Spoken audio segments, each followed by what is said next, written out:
Olá, muito buenos dias a la sección 18. Pues estamos aquí con outra ciberclasse de regresso de vacaciones, que espero que hayan pasado bien, apesar deste momento difícil de la cuarentena y del confinamiento obligatorio.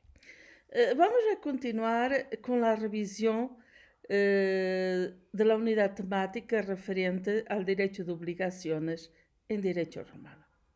Há quatro aspectos que devemos contemplar quando hablamos de obrigações. Primeiro, temos que ter muito presente a definição do conceito de obrigação, quais são as fuentes de la obrigação. Também temos que falar de la classificação de las obrigações e, como é evidente, de los instrumentos de defesa de la obrigação en el derecho romano. Empecemos por lo primero. ¿Qué es la obligación? Ya lo vimos en clases anteriores, inclusive durante el periodo presencial, que la obligación es un vínculo de derecho.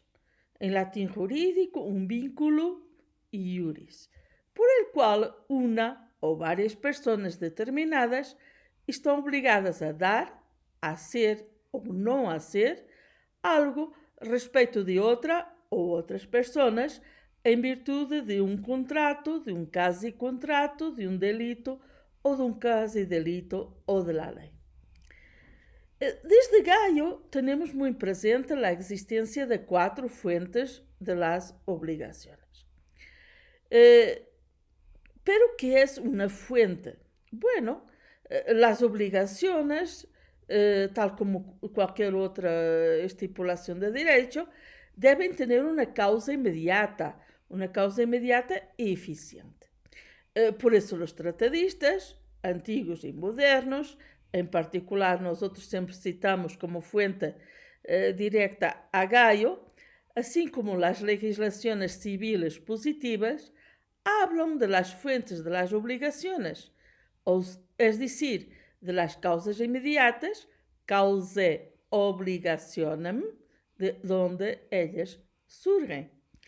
En las institutas de Gaius encontramos entonces la primera sistematización operativa de las fuentes de la obligación en derecho romano. Según este jurisconsulto post-clásico, las obligaciones nacen, y me permito citar la fuente directa, aut ex contractum, aut ex maleficio, aut proprio quodam iuri ex varis causarum figuris.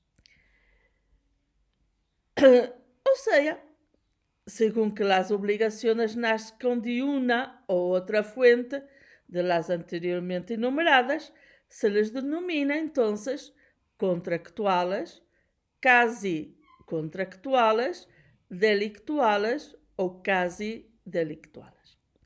A estas fuentes se agrega actualmente una nueva fuente de obligaciones civiles, la ley.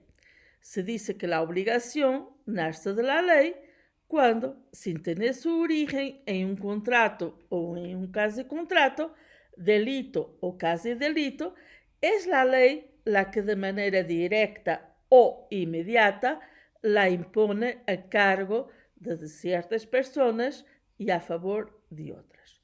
Un ejemplo, las obligaciones entre los padres y los hijos de familia.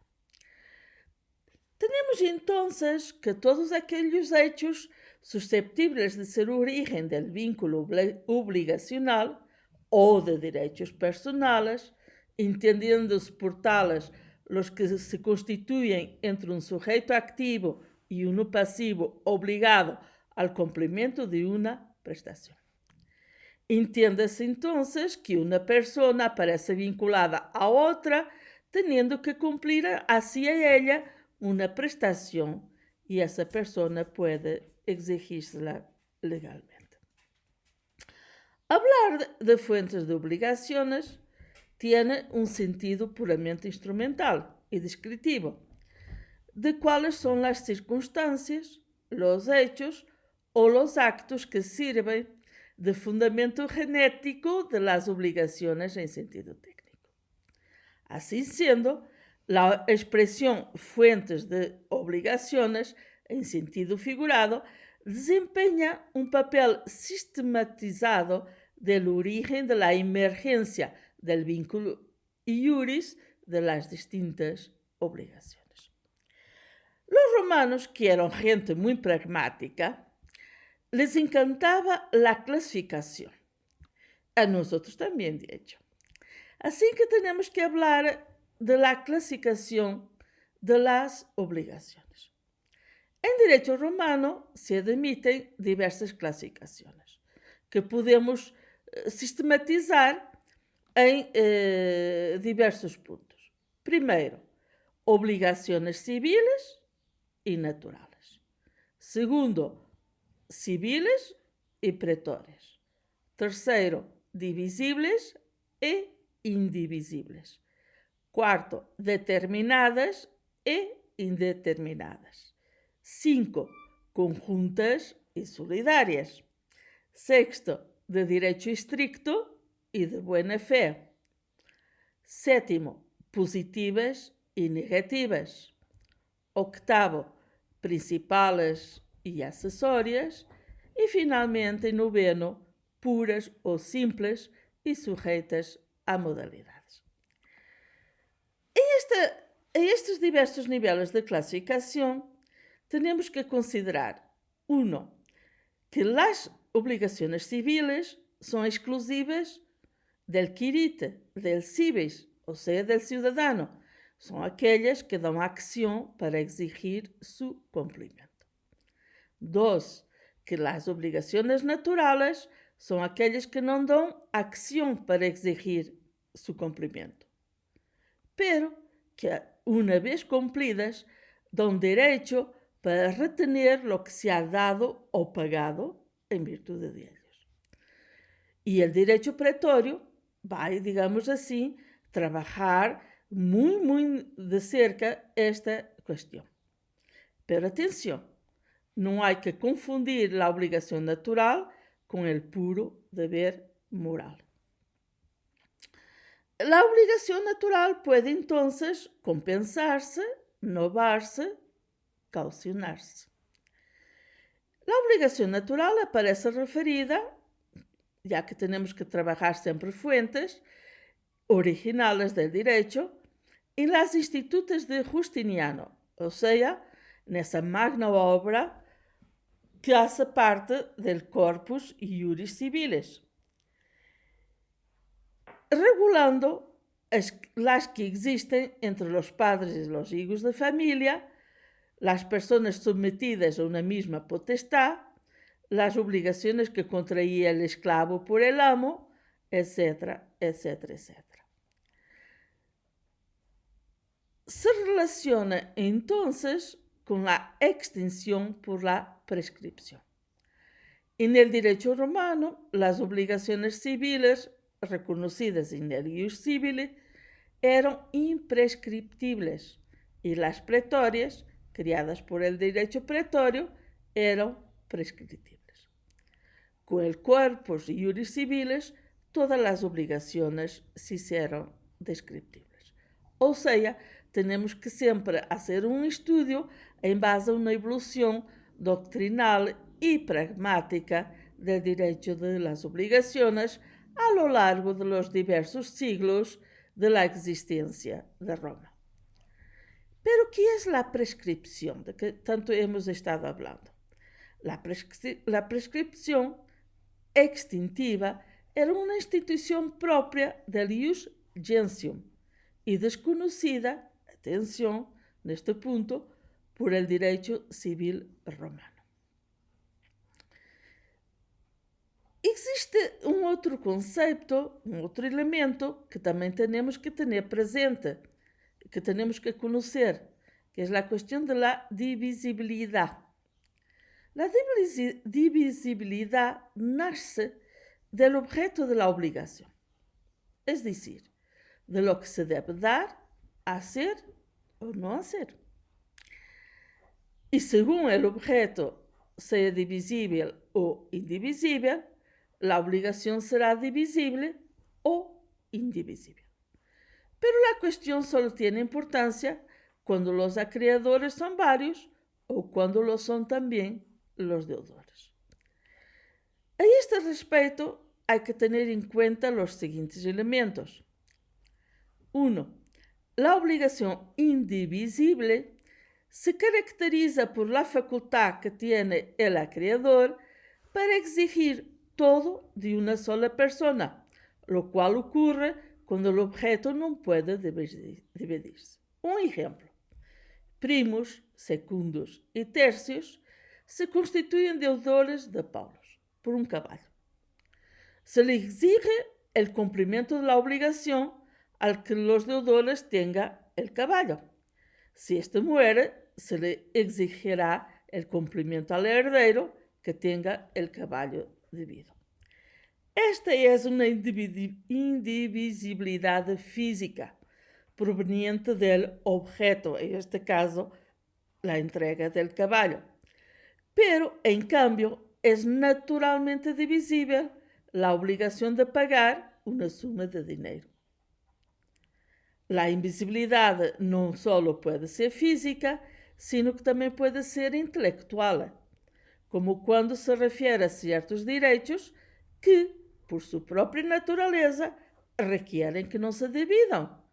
Tal es el caso, por ejemplo, de la obligación de conceder una servidumbre de tránsito, físicamente considerada es divisible, tal parte para uno y tal parte para otro, pero el derecho real de servidumbre en sí mismo es indivisible y se ejercita también en forma indivisible. Mas los romanos, atención, hay siempre una diferencia entre el derecho romano y nuestro derecho actual, contrariamente a lo admitido por la legislación moderna, no solo hacían nacer la divisibilidad y indivisibilidad de las obligaciones del objeto de esta. Los romanos fueron más lejos, porque también hacían nacer la divisibilidad y la indivisibilidad del acuerdo de voluntades de las convenciones. Por ejemplo, Rómulo se constituye deudor de Primos con el carácter de indivisible por la suma de 50 haces, pero antes de cancelar el crédito, Rómulo muere dejando varios herederos. En este caso, el acreedor Primus puede cobrarle íntegramente a cualquiera de los herederos. Continuemos con esta cuestión. La indivisibilidad puede entonces ser en derecho romano absoluta o relativa. Es absoluta cuando la materialidad del objeto impide su división. Esto es claro. Tal sucede como cuando, por ejemplo, se debe una vaca, toda vez que no podría cumplirse la obligación entregando la cabeza, las patas, el rabo o cualquier otra parte del mentado animal por separado, como es evidente. Y perdone mis comentarios un poco ibéricos sobre el asunto. Porque cuando matamos un animal y lo cortamos, son partes, digamos así, de ese cadáver, pero no es el animal. Esta indivisibilidad absoluta que proviene del objeto de la naturaleza se llama también en derecho romano indivisibilidad ex natura. Se refiere entonces al objeto de la obligación, el cual debe ser determinado, específico o genéricamente por el concepto de obligación. Si no se determina lo que se dará, hará o no hará, la obligación, como ustedes ya lo están viendo, sería imposible de establecer. como el objeto de la obligación tiene que ser determinado específica o genéricamente, se tiene entonces que las obligaciones determinadas son aquellas que tienen un objeto específico o cuerpo cierto, en tanto que las obligaciones indeterminadas son aquellas que tienen un objeto genérico, por lo que no se puede hablar sino de una indeterminación relativa. Hablemos entonces de este concepto de obligación genérica. La obligación genérica es, en derecho romano, aquella cuyo objeto es determinado por su peso, cantidad, número o medida. Veamos un ejemplo muy concreto, sempre com o Sr. Primos, que me encanta. Por exemplo, Primos se constitui deudor de secundos por 100 assas, ou por 20 metros de rendro, ou por 20 fanejadas de trigo. Todo isto são valores de medição romanas, ou por 15 litros de vino. Como aquí el objeto de la obligación es relativamente determinado, la obligación se cumple dándose la cosa según peso, cantidad, número o medida. Pasemos a otro tipo de obligación. De la lista, del listado, de la clasificación de las obligaciones que ya fue referido nesta ciberclase. Hablemos entonces de la obligación alternativa.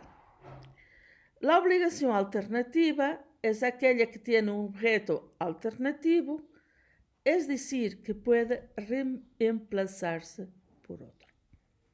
Regresemos a los ejemplos en que nuestros protagonistas son primos y secundos. Primos se constituye deudor de secundos por un caballo o 2 toros. Se deben 2 cosas, pero el pago de una de las obligaciones alternativas exonera el pago de la otra. Atención, ambas son exigibles y se encuentran en obligaciones. Si se pierde una de estas cosas, se debe la otra. Se pierde cuando se destruye materialmente, cuando se hace incomerciable o cuando se pierde definitivamente. En el momento de la entrega, el deudor elige, a menos que se haya pactado lo contrario. Si la elección corresponde al acreedor, no puede elegir ni lo mejor ni lo peor, sino el término medio. Y ahora es altura de hablar de la obligación facultativa. La obligación facultativa es aquella en que se debe una cosa determinada, pero teniendo el deudor la facultad de pagar con otra cosa, una cosa está en obligaciones y la otra se considera en soluciones. Si se pierde la cosa facultativa debida, o sea, la que se encuentra en obligaciones, lo que pasa es que la obligación se extingue. Si el deudor quiere, puede pagar con la cosa que se encuentre en soluciones. O sea, esta cosa sirve para solucionar, de ahí el término jurídico, en soluciones. Pero, atención, no es exigible. Tenemos también que hablar, siguiendo el listado de la clasificación que enunciamos al inicio de esta ciberclase, de las obligaciones conjuntas. ¿Qué son las obligaciones conjuntas? Las obligaciones conjuntas son aquellas en que, existiendo varios deudores o acreedores, y siendo uno solo el objeto debido, cada deudor solo está obligado a satisfacer su parte o cuota en la deuda y cada acreedor solo tiene derecho para reclamar su parte o cuota en el crédito. A estas obrigaciones também se chamam mancomunadas. Actualmente, modernamente, alguns autores criticam a denominação de obrigação conjunta, sosteniendo que tal denominación da la idea de la existencia de una sola obligación, cuando la realidad es que en las obligaciones conjuntas hay tantos vínculos jurídicos, tantas obligaciones como personas que en ellas intervienen y, por tanto, deberían llamarse obligaciones disyuntivas por la variedad de vínculos.